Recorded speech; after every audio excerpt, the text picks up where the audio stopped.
Bienvenue à vous tous pour ce Paris Direct sur France 24. Aux États-Unis, un policier est mort. Il a succombé à ses blessures après l'assaut du Capitole par les partisans de Donald Trump.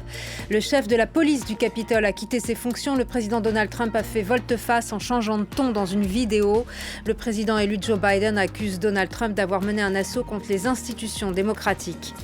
En France, la situation sanitaire reste fragile. Le Premier ministre Jean Castex a maintenu toutes les restrictions sanitaires et a annoncé des changements pour réussir l'isolement. Il compte aussi étendre le couvre-feu à 18h à 10 nouveaux départements. La campagne de vaccination pour les plus de 75 ans sera ouverte dès le 18 janvier. Nous retrouverons Sylvain Rousseau à Paris, place de la Bastille. En Indonésie, la libération de Bachir, chef religieux islamiste considéré comme responsable des attentats de Bali. 200 personnes avaient trouvé la mort en 2002. Une première tentative de libération avait été reportée après une vive émotion pour toutes les familles des victimes en Indonésie et en Australie.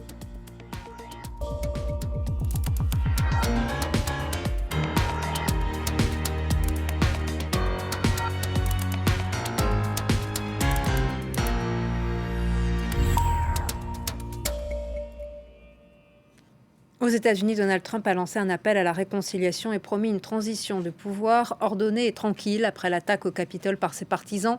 Malgré cette tentative de coup de force sur le Capitole, le président élu Joe Biden, dont la victoire a été certifiée par le Congrès, s'installera à la Maison-Blanche dans 12 jours. En attendant, 2 ministres de Donald Trump ont déjà démissionné. Récit d'Antoine Mariotti. C'est un virage à presque 180 degrés que vient d'effectuer Donald Trump. Mais il lui aura fallu plus de 24 heures pour condamner les violences, après, pendant l'assaut même du Capitole, avoir dit aux émeutiers qu'il les aimait et qu'ils étaient des gens bien. Les manifestants qui ont infiltré le Capitole ont souillé le siège de la démocratie américaine. Pour ceux qui se sont livrés à des actes de violence et de destruction, vous ne représentez pas notre pays. Et à ceux qui ont enfreint la loi, vous paierez. Trop peu, trop tard, et pas de quoi apaiser la colère des démocrates et d'une partie des républicains. L'administration se fissure. Après Hélène Chao, la secrétaire au transport, c'est celle de l'éducation, Betsy DeVos, qui claque la porte. Et jeudi, même ses plus fidèles soutiens ne trouvaient plus moyen de défendre le président sortant. Cela a été 4 années fantastiques en termes de nomination de juges, de sécurisation de la frontière, de vaccins obtenus en un temps record, de déréglementation de l'économie, de réduction des impôts, d'accords de paix historiques au Moyen-Orient, de destruction du califat, et j'en passe. Tout cela a été terni par la journée d'hier. En plus des 2 membres du gouvernement, plusieurs conseillers de la Maison-Blanche et autres officiels américains ont eux aussi décidé de quitter prématurément l'administration pour dénoncer l'assaut du Congrès et se dissocier du président pendant qu'il en est encore temps. Un élu républicain, Adam Kinzinger, a même rejoint les appels des démocrates à chasser Donald Trump de la Maison-Blanche avant la fin de son mandat dans 12 jours, en faisant appel au 25e amendement de la Constitution pour le bien de la démocratie, dit-il. Un policier a succombé à ses blessures hier soir à l'hôpital. Il avait été touché pendant l'attaque du Capitole. Qui sont ces émeutiers chauffés à blanc par Donald Trump, en majorité des suprémacistes blancs, ainsi que des membres de milices d'extrême droite, comme celle des Proud Boys? Peau de bête et cornes sur la tête, image sidérante d'un manifestant pro-Trump qui détonne avec la solennité des lieux. Qui sont ceux qui ont forcé les portes du Congrès hier ? Jack Angeli, 32 ans, est un fervent soutien de Donald Trump. Le voici il y a 2 jours, sans son accoutrement. Donald Trump a gagné le soir de l'élection. Ce à quoi nous assistons, c'est une révélation complète de la corruption du système. Il est aussi l'une des figures du mouvement QAnon, mouvance conspirationniste persuadée que Donald Trump agite en secret pour détruire un supposé complot pédophile mondial. Sur son torse, ce tatouage de triangles entrelacés est aussi l'emblème d'un mouvement néo-nazi. Un peu plus loin, cet homme, lui, porte un pull faisant référence au camp de la mort. Extrême droite, complotiste, suprémaciste blanc, anti-masque, anti-vaccin, leurs drapeaux permettent aussi de mieux cerner les profils de ces militants. Certains brandissent ce drapeau jaune, patriotique et pour le droit aux armes. D'autres arborent le Dixie Flag, le drapeau des Confédérés, symbole raciste et esclavagiste. Ensemble, ils composent la frange la plus radicale de l'électorat trumpiste. C'est des gens qui se connaissent, c'est des gens qui sont en lien les uns les autres. Reste qu'il peut y avoir des curieux qui passent ici parce qu'ils ont vu un tweet de Donald Trump leur demandant de venir. Mais plus largement, c'est des groupes largement constitués et qui sont une force politique qui est minoritaire aux États-Unis, rappelons-le quand même, mais qui est indéniablement soudée. Autre point commun, tous détestent les médias et le font savoir. Beaucoup d'hommes, des femmes aussi, comme Ashley Babbitt, 35 ans, vétéran de l'armée de l'air américaine et jusqu'au boutiste. Hier, alors qu'elle tente d'escalader une porte ici à droite pour accéder à la Chambre des représentants, un policier tire, la jeune femme succombera à ses blessures. Au total, 52 militants pro-Trump ont été interpellés. Ceux qui ont investi le Capitole ont commis un crime fédéral et encourent jusqu'à 10 ans de prison. La crise sanitaire en France, il y a bien eu un changement de pied dans la vaccination. Le consentement oral désormais suffit et on crée des centres de vaccination. La deuxième phase, elle est avancée au 18 janvier. Pour l'Union européenne, la présidente de la Commission, Ursula von der Leyen, annonce un doublement de la commande initiale de vaccins Pfizer-BioNTech. Un accord de 300 millions de doses supplémentaires vient d'être conclu pour toute l'Europe. La situation sanitaire reste donc fragile, selon le Premier ministre français Jean Castex. Pour réussir l'isolement, l'arrêt de travail sera immédiat, compensé intégralement sans aucun jour de carence en cas de symptômes Covid. Pendant la période d'isolement, la personne sera suivie par téléphone et en présentiel. L'exécutif reste inquiet après l'apparition du variant du Covid au Royaume-Uni. 2 nouveaux foyers ont été détectés dans le pays. Salomé Saké. Cette nouvelle variante de la maladie détectée en France soulève beaucoup d'inquiétudes car elle pourrait accélérer la propagation de l'épidémie sur le territoire. L'infectiosité augmente de 40 à 70%. C'est-à-dire que ce qu'on appelle le coefficient de réplication, le nombre de personnes qu'une personne va infecter augmente, ça va beaucoup plus vite. Donc le virus, lui, va bien proliférer. Et c'est en fait la limite. Heureusement, il ne semble pas que les formes soient plus graves. Mais le nombre de gens infectés étant plus important, le nombre de gens qu'ils vont réinfecter derrière sera plus important et l'épidémie progressera plus vite. 2 clusters de la nouvelle variante ont été identifiés. Le premier à Chantepie en Bretagne et le deuxième à Bagneux en région parisienne. Au total, 19 cas de contamination par ce variant britannique sont avérés sur tout le territoire, en plus des 3 autres par un variant différent, initialement repéré en Afrique du Sud. Une situation qui inquiète l'Organisation mondiale de la santé. Avec une transmissibilité accrue et une gravité de la maladie similaire, le variant suscite l'inquiétude. Sans un plus grand contrôle pour ralentir sa propagation, il y aura un impact accru sur les établissements de santé, déjà sous pression et tendus.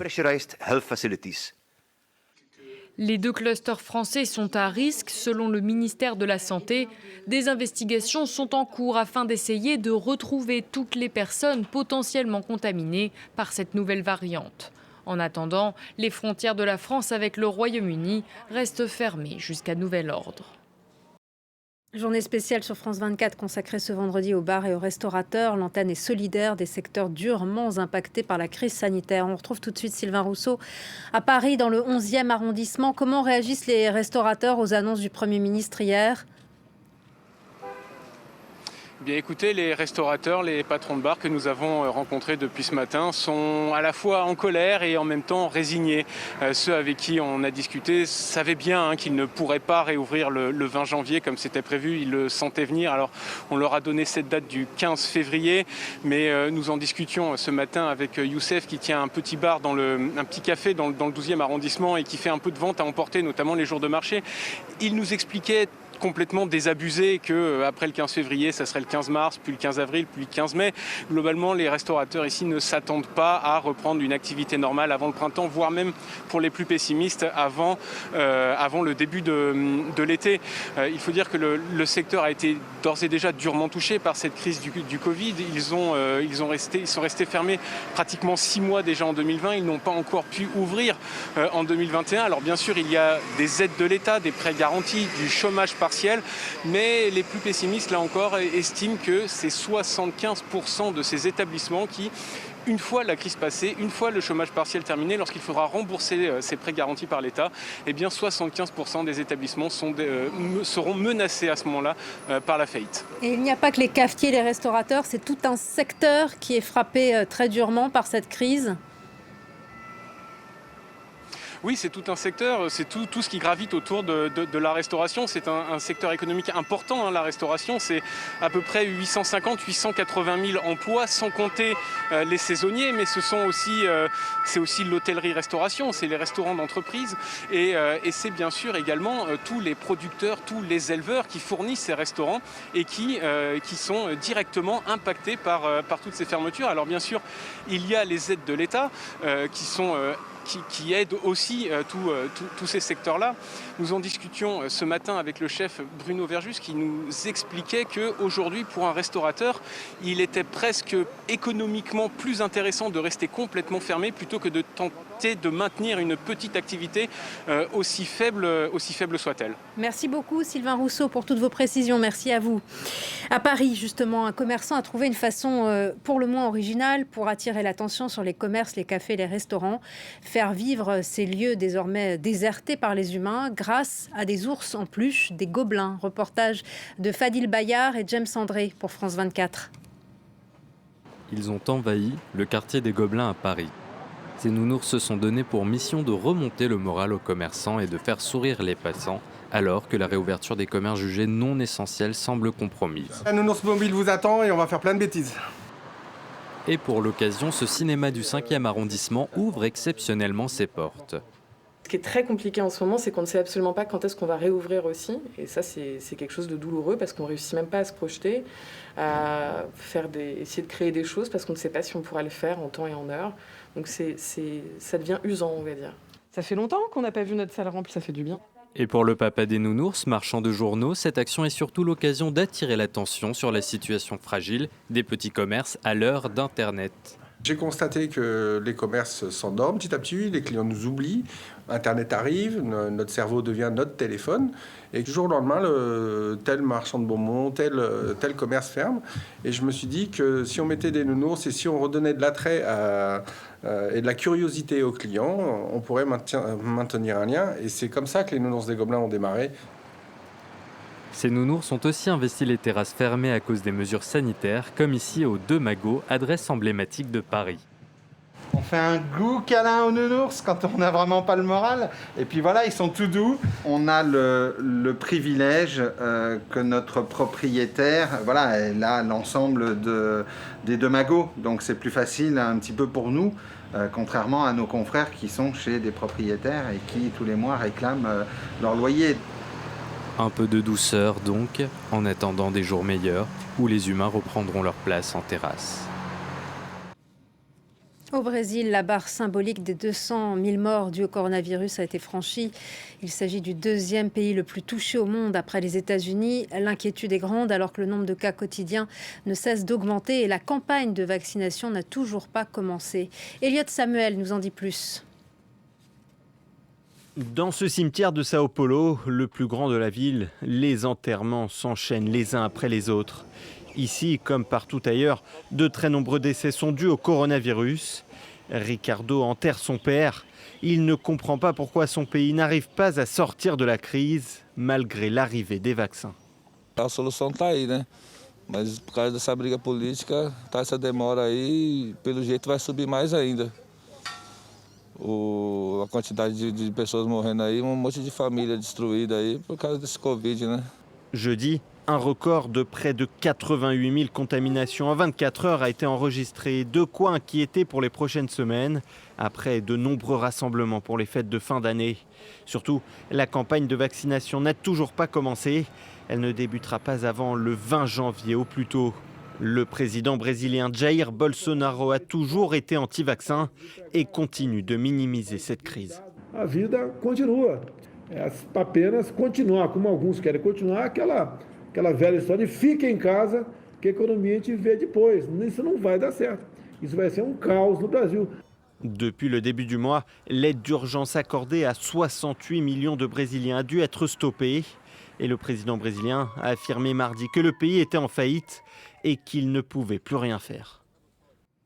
La Chine en alerte, 53 nouveaux cas de Covid détectés dans la province de Hebei, du jamais vu depuis le mois de juillet. Le pays a mis en place des mesures draconiennes dans la région autour de Pékin pour contenir ces nouveaux cas, désinfection des rues et dépistage massif. Tous les établissements scolaires de cette province autour de la capitale chinoise ont été fermés. La tête pensante des attentats de Bali, libérée après 10 ans de prison, Abou Bachir a bénéficié d'une réduction de peine. Les victimes sont en colère. Âgé de 82 ans, il est considéré comme le leader et cofondateur de l'organisation islamiste Jemaah Islamiyah en Indonésie. Son mouvement est considéré comme terroriste par l'Australie et les États-Unis. Cet attentat avait fait plus de 200 morts. Antoine Mariotti nous en dit plus. C'est désormais un homme libre. Aboubacar Bachir a quitté sa prison vendredi. Cet homme de 82 ans est soupçonné d'être derrière les attentats de Bali en 2002. Mais les autorités n'ont jamais réussi à prouver formellement sa culpabilité. Bachir est le chef spirituel de la Jemaah Islamiyah, un groupe lié à Al-Qaïda et qui avait donc fait exploser 2 bars, tuant plus de 200 personnes. Le religieux radical avait été initialement condamné avant d'être relaxé en appel, faute de preuves. Lui a toujours nié sa responsabilité. En 2011, Bachir a écopé de 15 ans de prison pour avoir financé des camps d'entraînement islamistes, mais a bénéficié de réduction de peine. Il ne restera finalement que 10 ans derrière les barreaux. Le Premier ministre australien Scott Morrison ne décolère pas contre cette libération. 88 des victimes de Bali étaient australiennes. Cet homme a perdu 5 amis dans les explosions. Il y a encore des gens, et ce sera même le cas la semaine prochaine, qui subissent des opérations pour leurs brûlures. Les gens souffrent encore. En 2014, pendant sa détention, Bachir a prêté allégeance à l'organisation État islamique. Les autorités indonésiennes l'ont remis à sa famille, mais assurent qu'il va désormais participer à un programme de déradicalisation, car elles craignent qu'il continue d'user de son influence dans les cercles islamistes. La justice sud-coréenne a condamné le Japon à dédommager 12 femmes qui avaient été réduites à l'esclavage pendant la Seconde Guerre mondiale dans les bordels de l'armée impériale. Une décision sans précédent. Le tribunal de Séoul demande au gouvernement nippon de payer à chacune des victimes 74 000 €. Il s'agit du combat des femmes dites de réconfort. Cet euphémisme désigne les 200 000 femmes asiatiques, en majorité coréennes, contraintes de se prostituer pour l'armée japonaise dans les années 1930-1940. Retour en France. Déplacement d'Emmanuel Macron pour le 25e anniversaire de la mort de François Mitterrand. Le chef de l'État s'est recueilli en fin de matinée sur la tombe du président François Mitterrand, décédé à l'âge de 79 ans.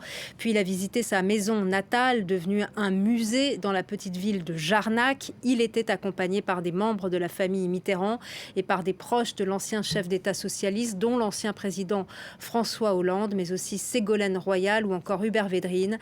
Tous ont observé une minute de silence devant le caveau qui a marqué la fin d'une cérémonie d'une vingtaine de minutes.